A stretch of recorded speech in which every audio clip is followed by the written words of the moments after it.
رسول اللہ صلی اللہ علیہ وآلہ وسلم سب لوگوں سے زیادہ جواد سخی تھے، اور رمضان میں دوسرے اوقات کے مقابلے میں جب جبرائیل علیہ السلام آپ صلی اللہ علیہ وآلہ وسلم سے ملتے بہت ہی زیادہ جود و کرم فرماتے۔ جبرائیل علیہ السلام رمضان کی ہر رات میں آپ صلی اللہ علیہ وآلہ وسلم سے ملاقات کرتے اور آپ کے ساتھ قرآن کا دورہ کرتے۔ غرض حضرت صلی اللہ علیہ وآلہ وسلم لوگوں کو بھلائی پہنچانے میں بارش لانے والی ہوا سے بھی زیادہ جود و کرم فرمایا کرتے تھے۔ صحیح بخاری حدیث نمبر 6۔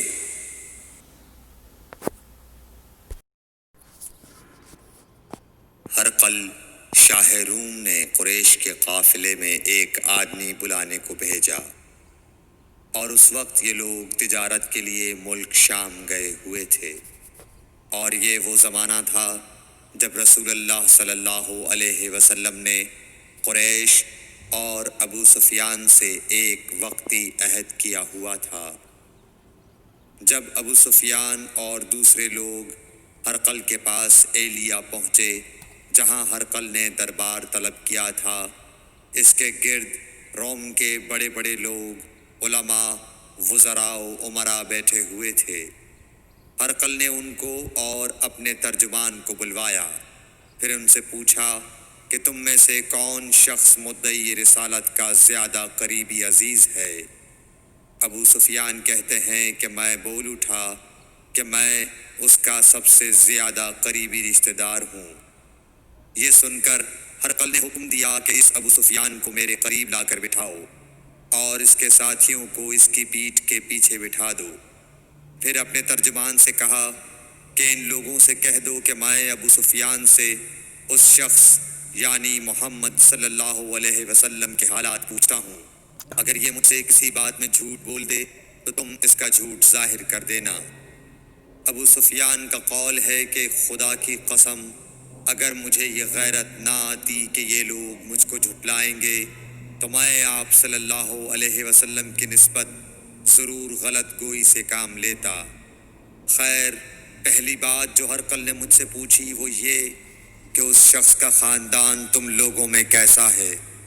میں نے کہا وہ تو بڑے اونچے عالی نسب والے ہیں۔ کہنے لگا اس سے پہلے بھی کسی نے تم لوگوں میں ایسی بات کہی تھی؟ میں نے کہا نہیں۔ کہنے لگا اچھا اس کے بڑوں میں کوئی بادشاہ ہوا ہے؟ میں نے کہا نہیں۔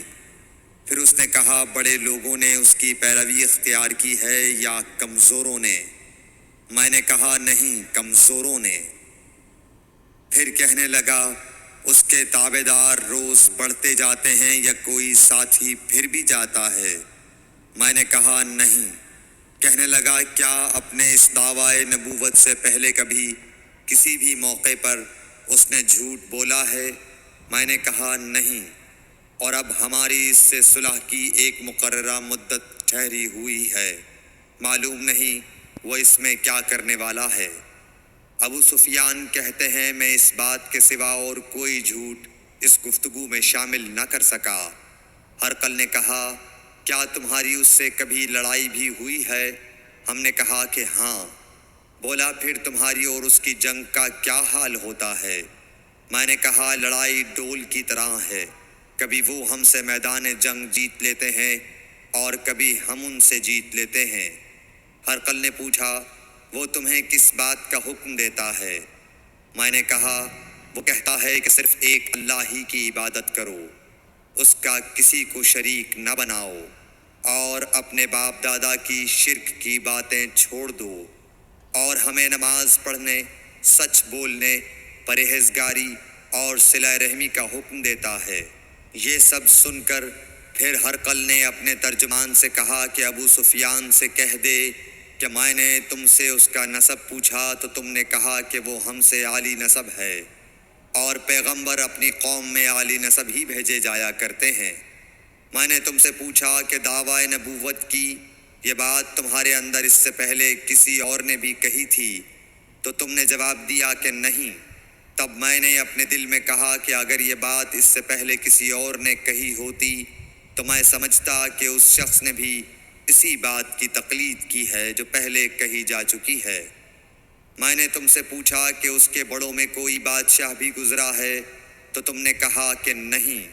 تو میں نے دل میں کہا کہ ان کے بزرگوں میں سے کوئی بادشاہ ہوا ہوگا تو کہہ دوں گا کہ وہ شخص اس بہانے اپنے آباء و اجداد کی بادشاہت اور ان کا ملک دوبارہ حاصل کرنا چاہتا ہے۔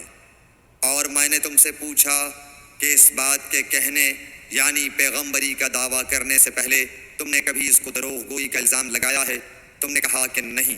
تو میں نے سمجھ لیا کہ جو شخص آدمیوں کے ساتھ دروغ گوئی سے بچے وہ اللہ کے بارے میں کیسے جھوٹی بات کہہ سکتا ہے۔ اور میں نے تم سے پوچھا کہ بڑے لوگ اس کے پیرو ہوتے ہیں یا کمزور آدمی؟ تم نے کہا کمزوروں نے اس کی اتباع کی ہے۔ تو دراصل یہی لوگ پیغمبروں کے متبعین ہوتے ہیں۔ اور میں نے تم سے پوچھا کہ اس کے ساتھی بڑھ رہے ہیں یا کم ہو رہے ہیں؟ تم نے کہا کہ وہ بڑھ رہے ہیں، اور ایمان کی کیفیت یہی ہوتی ہے حتیٰ کہ وہ کامل ہو جاتا ہے۔ اور میں نے تم سے پوچھا کہ آیا کوئی شخص اس کے دین سے ناخوش ہو کر مرتد بھی ہو جاتا ہے؟ تم نے کہا نہیں۔ تو ایمان کی خاصیت بھی یہی ہے، جن کے دلوں میں اس کی مسرت رچ بس جائے وہ اس سے لوٹا نہیں کرتے۔ اور میں نے تم سے پوچھا کہ آیا وہ کبھی عہد شکنی کرتے ہیں؟ تم نے کہا نہیں۔ پیغمبروں کا یہی حال ہوتا ہے، وہ عہد کی خلاف ورزی نہیں کرتے۔ اور میں نے تم سے کہا کہ وہ تم سے کس چیز کے لیے کہتے ہیں؟ تم نے کہا کہ وہ ہمیں حکم دیتے ہیں کہ اللہ کی عبادت کرو، اس کے ساتھ کسی کو شریک نہ ٹھہراؤ، اور تمہیں بتوں کی پرستش سے روکتے ہیں، سچ بولنے اور پرہیزگاری کا حکم دیتے ہیں۔ لہٰذا اگر یہ باتیں جو تم کہہ رہے ہو سچ ہیں تو ان قریب وہ اس جگہ کا مالک ہو جائے گا کہ جہاں میرے یہ دونوں پاؤں ہیں۔ مجھے معلوم تھا کہ وہ پیغمبر آنے والا ہے، مگر مجھے یہ معلوم نہیں تھا کہ وہ تمہارے اندر ہوگا۔ اگر میں جانتا کہ اس تک پہنچ سکوں گا تو اس سے ملنے کے لیے ہر تکلیف گوارا کرتا۔ اگر میں اس کے پاس ہوتا تو اس کے پاؤں دھوتا۔ ہرقل نے رسول اللہ صلی اللہ علیہ وسلم کا وہ خط منگایا جو آپ نے وحیہ کلبی رضی اللہ تعالیٰ عنہ کے ذریعے حاکم بصرہ کے پاس بھیجا تھا، اور اس نے وہ ہرقل کے پاس بھیج دیا تھا۔ پھر اس کو پڑھا تو اس میں لکھا تھا، اللہ کے نام کے ساتھ جو نہایت مہربان اور رحم والا ہے۔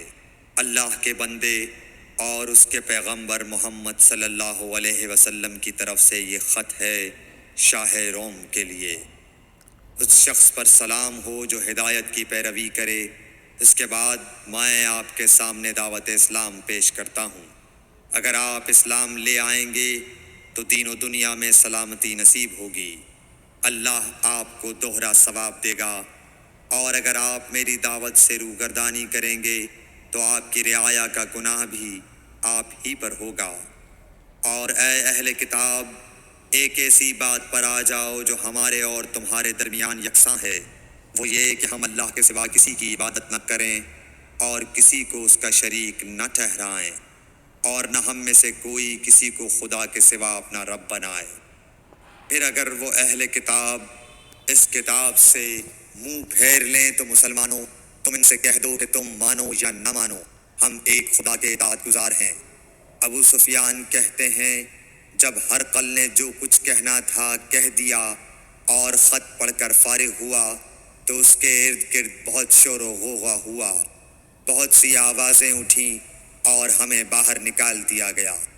تب میں نے اپنے ساتھیوں سے کہا کہ ابو کبشہ کے بیٹے حضرت صلی اللہ علیہ وسلم کا معاملہ تو بہت بڑھ گیا۔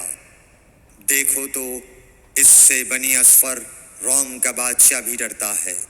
مجھے اس وقت سے اس بات کا یقین ہو گیا کہ حضور صلی اللہ علیہ وسلم ان قریب غالب ہو کر رہیں گے، حتیٰ کہ اللہ نے مجھے مسلمان کر دیا۔ راوی کا بیان ہے کہ ابن ناطور ایلیا کا حاکم ہرقل کا مصاحب اور شام کے نصارہ کا لاٹ پادری بیان کرتا تھا کہ ہرقل جب ایلیا آیا ایک دن صبح کو پریشان اٹھا تو اس کے درباریوں نے دریافت کیا کہ آج ہم آپ کی حالت بدلی ہوئی پاتے ہیں، کیا وجہ ہے؟ ابن ناطور کا بیان ہے کہ ہرقل نجومی تھا، علم نجوم میں وہ پوری مہارت رکھتا تھا۔ اس نے اپنے ہم نشینوں کو بتایا کہ میں نے آج رات ستاروں پر نظر ڈالی تو دیکھا کہ ختنہ کرنے والوں کا بادشاہ ہمارے ملک پر غالب آ گیا ہے۔ بھلا اس زمانے میں کون لوگ ختنہ کرتے ہیں؟ انہوں نے کہا کہ یہود کے سوا کوئی ختنہ نہیں کرتا، سو ان کی وجہ سے پریشان نہ ہوں۔ سلطنت کے تمام شہروں میں یہ حکم لکھ بھیجیے کہ وہاں جتنے یہودی ہوں سب قتل کر دیے جائیں۔ وہ لوگ انہی باتوں میں مشغول تھے کہ ہرقل کے پاس ایک آدمی لایا گیا جسے شاہ غسان نے بھیجا تھا۔ اس نے رسول اللہ صلی اللہ علیہ وسلم کے حالات بیان کیے۔ جب ہرقل نے سارے حالات سن لیے تو کہا کہ جا کر دیکھو وہ ختنہ کیے ہوئے ہے یا نہیں۔